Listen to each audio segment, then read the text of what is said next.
అలాగే శ్రీమతి తిరుమల అచ్చయ్య గారు వారణాసి కళ్యాణాశ్రమం ఆంధ్రప్రదేశ్ ప్రాంత మహిళా ప్రభుత్వం వారు వీరు అల్లూరి సీతారామరాజు గారిని తెలియజేశారు. అలాగే శ్రీమతి సత్యవాణి గారు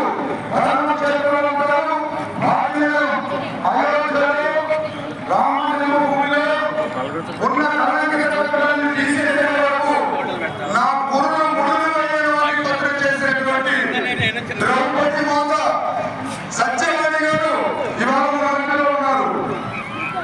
అదేవిధంగా శ్రీ కుమార్ సత్యనారాయణ తప్పడం లేదు.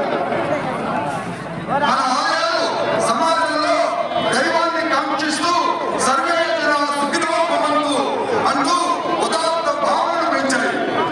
సామాజిక కేంద్రాలుగా కదిలాయి. ఓం జ్యోతిశాంతి అంతరిక్షం శాంతి పృథివీ శాంతి అని చెబుతూ ప్రకృతి పర్యావరణ భావాలు ఆలయాలు మన జీవితంలో పెంచాయి. లోక సమస్త సుఖినో భవంతు గృహంత విశ్వమాయం అని విశ్వ కళ్యాణ భావాన్ని దేవాలయాలు మనకు అందించాయి. హిందువులంతా ఒక్కటే అనడానికి హిందూ సమాజానికి అనేక దృష్టాంతాలు మన ఋషులు మనకు అందించారు. దేశంలో ఎక్కడికి వెళ్ళినా మనందరం పలికే జీవనాదం మన జనంలో, మన మరణంలో, మన వివాహంలో, మన దేవాలయ ప్రతిష్టలో మన అందరము చెప్పుకునే సంకల్పం యావత్ భారతదేశంలో జంబూద్వీపే భరతవర్షే భరతఖండే ఋషులు మన అందరి యొక్క గోత్రాలకి అధిపతులుగా ఉన్నారు. అక్కడ భాగంగా మనందరం కూడా ఒకే ఋషి సంతానం గోత్రాలు తెలియజేస్తున్నాయి.